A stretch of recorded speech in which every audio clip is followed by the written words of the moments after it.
Olá e boas-vindas a mais uma de nossas análises aprofundadas. O objetivo hoje é explorar um material que é francamente, absolutamente fascinante. É um daqueles temas que grudam na cabeça da gente, né? Centrado num experimento clássico de sala de aula.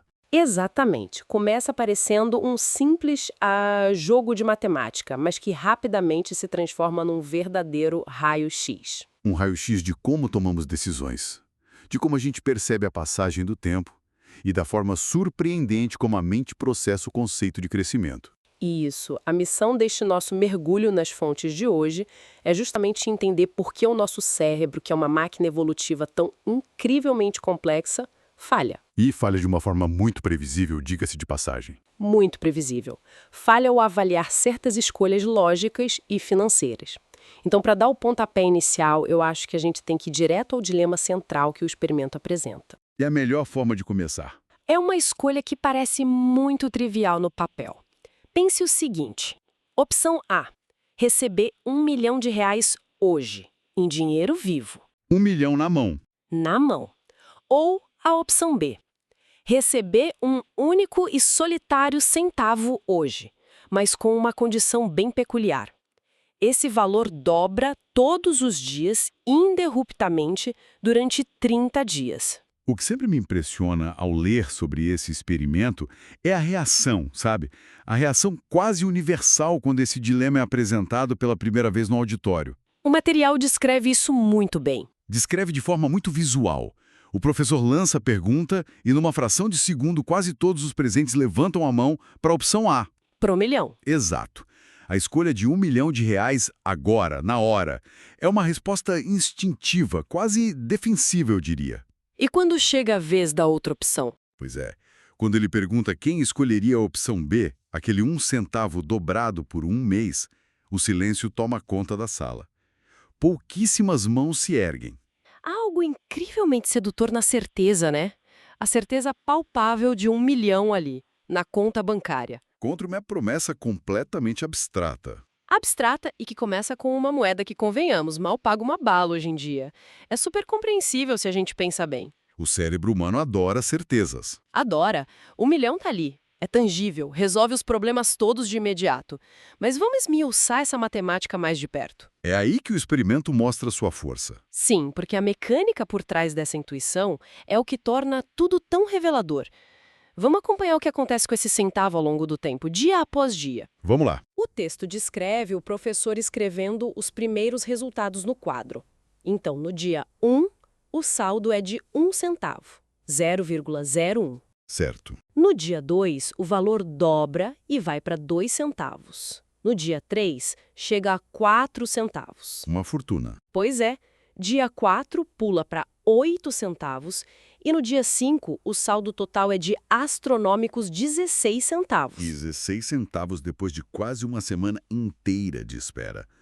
Chega a dar pena de quem escolheu a segunda opção nesse estágio. É quase humilhante. Se a gente tentar visualizar o impacto psicológico disso, a sensação de arrependimento deve ser massacrante. Com certeza. Imagina, quem recusou R$ 1 milhão está segurando 16 centavos no quinto dia. Enquanto vê o colega do lado, hipoteticamente, planejando comprar uma casa à vista. E o experimento não alivia a barra para a opção B tão cedo. Vamos avançar um pouco na linha do tempo até o dia 10. R$ 5. O material aponta que o professor chega a perguntar para a turma se os resultados até o dia 10 parecem impressionantes. E a resposta é um sonoro e coletivo não. Já se passou 1/3 do mês. O prazo está correndo contra você e o saldo mal paga um café na esquina. Chega a ser cruel pensar nisso. É o 10º dia. Quem pegou a primeira opção já está com a vida ganha, enquanto o outro está segurando R$ 5. Eu fiquei pensando em como a mente humana lida com essa dissonância cognitiva antes do momento da virada. É uma pressão enorme. Porque, lendo o material, a sensação que dá é a mesma frustração de ir à academia todos os dias, com disciplina total, Nossa, essa analogia é muito boa. né? Chega no 10º dia, não há absolutamente nenhuma diferença visível no espelho. O corpo dói, o esforço foi enorme e o resultado aparente é zero. O cérebro imediatamente diz algo como: isso não funciona. A tendência natural é desistir pouco antes da curva de resultados começar a apontar para cima. É a essência do foco exclusivo no curto prazo que o texto aborda tão bem, A biologia humana exige um feedback imediato. para validar um esforço, certo? Exato, para validar uma escolha. O cérebro olha para o dia 10, processa os R$ 5,12 e conclui rapidamente que foi a pior decisão imaginável. O componente da impaciência fala muito mais alto do que a lógica da matemática pura. Fala.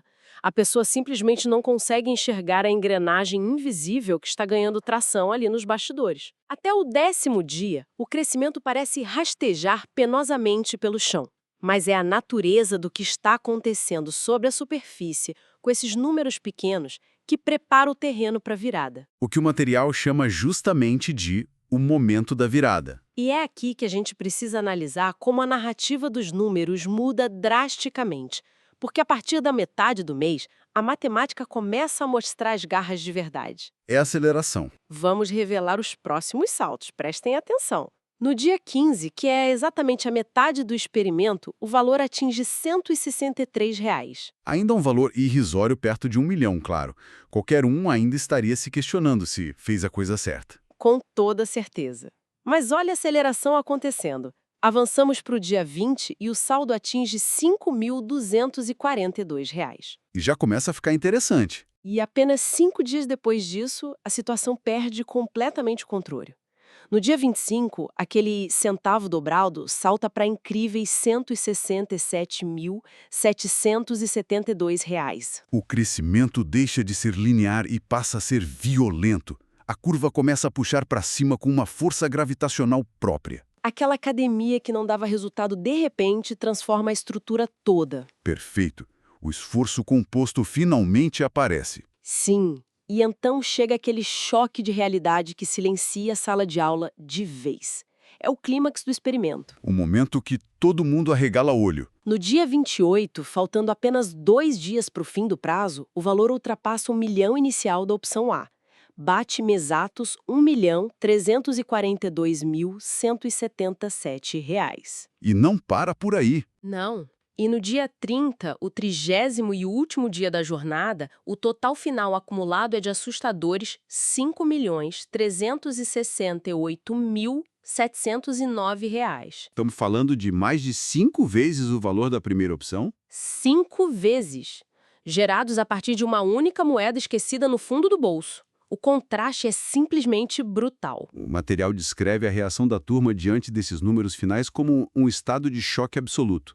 O silêncio é pesado. Imagino que sim. E quando o professor faz a pergunta final, dizendo quem ainda escolheria o milhão sabendo disso, obviamente, ninguém em sã consciência ficaria com a primeira opção ao ver o filme completo. E isso nos força a encarar uma questão que é central para a nossa análise de hoje. Qual? Se a matemática é inegável e o resultado a longo prazo é tão superiormente esmagador, por que a imensa maioria das pessoas, independentemente do nível de instrução, erra a resposta no primeiro instinto?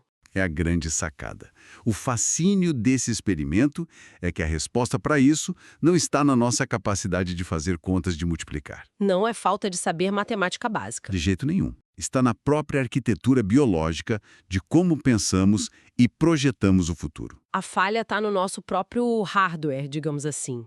Tem uma citação marcante da fonte que eu quero trazer para a discussão porque ela consolida essa falha cognitiva de uma maneira brilhante. Por favor. O texto diz o seguinte: o problema dos juros compostos não é a matemática, é que nosso cérebro não foi feito para entender crescimento exponencial. É profundo isso. Isso me soa libertador e, ao mesmo tempo, um pouco aterrorizante.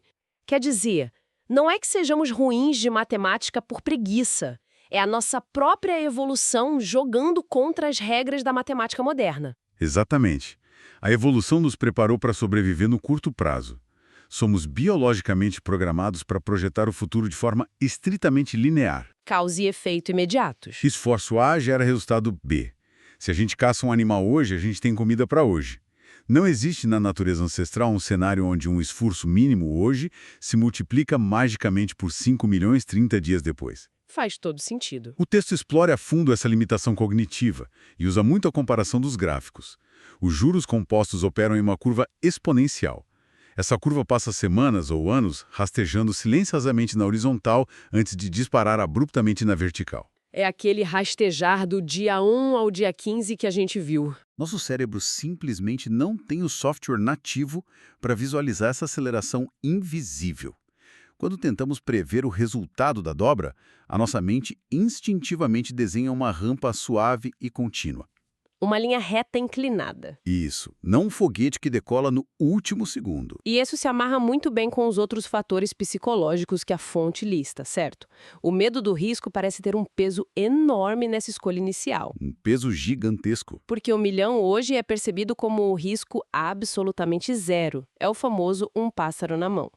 Enquanto a espera de 30 dias, mesmo com toda a garantia matemática do mundo, soa na nossa mente primitiva como um ambiente de incerteza. É o terror puro de perder uma oportunidade sólida. Uma oportunidade que garante a sobrevivência imediata.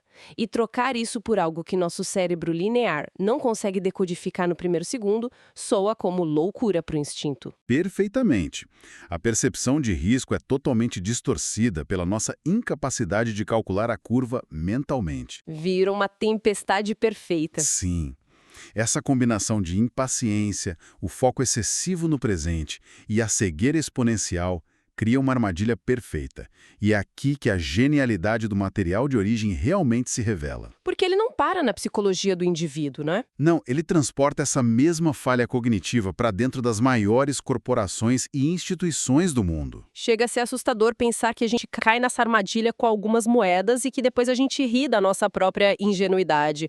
Mas o material sugere que essa mesma cegueira afeta decisões de milhões ou bilhões na vida real. Afeta todo o tempo. Como isso se traduz, por exemplo, nesse campo da engenharia econômica que o texto menciona? Porque, de repente, não estamos mais falando de alunos numa sala de aula. Estamos falando de executivos. Executivos de terno e gravata tomando decisões que afetam nações inteiras. É exatamente nesse ponto que a teoria colide com o mundo real de forma bem dramática. A engenharia econômica é a disciplina que avalia a viabilidade financeira de grandes projetos técnicos ao longo do tempo. Certo. O texto argumenta que os mesmos executivos que comandam multinacionais possuem o mesmíssimo cérebro paleolítico dos alunos daquele experimento. Ninguém escapa da biologia. Ninguém. Imagine, por exemplo, um projeto de infraestrutura de 30 anos, como a construção e operação de uma usina hidrelétrica gigante. O tempo aí é o fator multiplicador silencioso, atuando da mesma forma que os dias do nosso experimento da sala de aula. Então a pressão por resultados rápidos afeta a percepção deles da mesma forma que os 10 primeiros dias do centavo afetaram os alunos. Precisamente da mesma forma, o mercado financeiro frequentemente exige que os executivos apresentem lucros trimestrais. Tem que mostrar resultado agora. Há uma pressão gigantesca para entregar 1 milhão no curto prazo para satisfazer os acionistas. Então, se um gerente, usando o pensamento linear, decidir cortar uma pequena porcentagem no orçamento de manutenção preventiva das turbinas dessa hidrelétrica para melhorar o balanço do trimestre... O que parece uma economia inteligente hoje. Exato. Mas o desgaste do equipamento não vai aumentar de forma constante e linear. Os microdanos se acumulam e se compõem. Por muitos anos, tudo vai parecer perfeitamente normal. É a fase rasteira da curva exponencial, os R$ 5 do 10º dia. Isso. Mas lá pelo 20º ano, os custos de reparo ou a falha catastrófica do sistema não apenas sobem um pouquinho, eles explodem exponencialmente, podendo até falir a operação inteira de uma vez só. O que nos mostra de forma muito clara que ignorar a curva invisível tem um preço caríssimo. O texto até lista outras áreas críticas além da infraestrutura pesada. Fala sobre investimentos industriais, financiamentos de longo prazo, pesquisa e desenvolvimento. A área de inovação sofre muito com isso. Pense em uma empresa decidindo se investe ou não em uma nova tecnologia. Nos primeiros anos, o departamento de inovação só consome dinheiro. Só gasta. Assim como o centavo que só rendeu R$ 5 no dia 10. A diretoria pode olhar para aquele departamento e pensar: estamos perdendo dinheiro, vamos cortar isso e focar no que a gente já vende hoje. E aí eles matam a inovação no dia 15. Matam no dia 15, pouco antes do salto tecnológico que faria a empresa dominar o mercado na década seguinte. É uma aplicação muito brilhante do conceito. E no campo dos grandes financiamentos, que o texto também aborda, o efeito é inverso. A curva exponencial trabalha contra quem toma a decisão linear. Como assim contra? Uma diferença aparentemente inofensiva de 0,5% em uma taxa de juros de um projeto monumental pode não parecer grande coisa no primeiro ano. O cérebro linear diz que 0,5% não é nada, que a empresa pode absorver isso. Não é um número tão pequeno, né? Mas quando a matemática da composição entra em ação ao longo de 3 décadas, esse 0,5% se transforma em uma bola de neve financeira. Uma bola de neve que devora toda a margem de lucro que tinha sido projetada inicialmente. A grande lição que o texto nos passa é que a intuição é uma péssima conselheira quando o tempo e os juros compostos estão na mesma equação. É o pior guia possível. De uma intersecção profunda entre engenharia econômica, que fornece as ferramentas para calcular a viabilidade. A economia comportamental. Sim, a economia comportamental, que estuda exatamente essas armadilhas e atalhos falhos do nosso raciocínio lógico. E a ciência geral da tomada de decisão. A conclusão inevitável é que, sem as ferramentas matemáticas rigorosas para forçar a mente a enxergar a realidade além do curto prazo, estamos fadados ao erro. Fadados a escolher o ganho ilusório imediato. Nós somos literalmente reféns do presente se não usarmos o planejamento para domesticar os nossos instintos. E entender essa vulnerabilidade não é nenhum sinal de fraqueza. É, na verdade, o primeiro passo para o pensamento estratégico real. O reconhecimento do problema. Reconhecer que o cérebro vai tentar sabotar um projeto de longo prazo durante os primeiros períodos de aparente estagnação exige uma disciplina de ferro. Requer confiar na matemática estruturada e na engenharia econômica para manter o curso. Mesmo quando todos os instintos de sobrevivência gritam desesperadamente para pegar o milhão e correr. Exatamente isso. Pegar o milhão e correr é a resposta fácil. Fazendo um apanhado geral de tudo que analisamos hoje, fica muito claro o valor de explorar essas fontes com calma. O que parecia uma pegadinha de matemática com uma moedinha e R$ 1 milhão é, na verdade, um manual sobre a condição humana. Um retrato fiel de como funcionamos. É um espelho que reflete as nossas maiores vulnerabilidades, ao prever as consequências das nossas escolhas cotidianas e das escolhas corporativas também. A matemática prova de forma irrefutável que o tempo, aliado à consistência, sempre supera o ganho espetacular e imediato. Sempre supera. Mas a nossa biologia, programada para fugir de predadores e buscar comida apenas para o dia de hoje, luta contra essa lógica até as últimas consequências. É uma dualidade que define o sucesso ou fracasso de projetos inteiros de vida e de negócios. E ao encerrar nossa análise sobre essa dualidade fascinante, o material nos deixa espaço para um pensamento final provocativo. Um pensamento que merece ser digerido com muita calma por quem nos ouve. Eu adoro essa parte. Qual é a reflexão? Se consideramos tudo o que discutimos aqui, se a biologia humana nos programou rigorosamente para identificar e valorizar apenas as ameaças e recompensas lineares de curto prazo, Nos deixando completamente cegos para a força da curva do crescimento exponencial. cegos até que a explosão aconteça de forma inegável. A grande pergunta que fica é a seguinte: que outros processos exponenciais silenciosos, na nossa sociedade, na tecnologia ou até no nosso meio ambiente atual, a humanidade pode estar subestimando perigosamente neste exato momento? Simplesmente porque o nosso cérebro coletivo está focado em agarrar o milhão imediato. Exato. É o tipo de reflexão que transforma completamente a maneira como olhamos para as nossas escolhas de longo prazo. Uma reflexão que nos convida a observar as pequenas mudanças diárias com muito mais atenção e respeito. Fica aí esse excelente ponto para pensarmos até a nossa próxima análise aprofundada.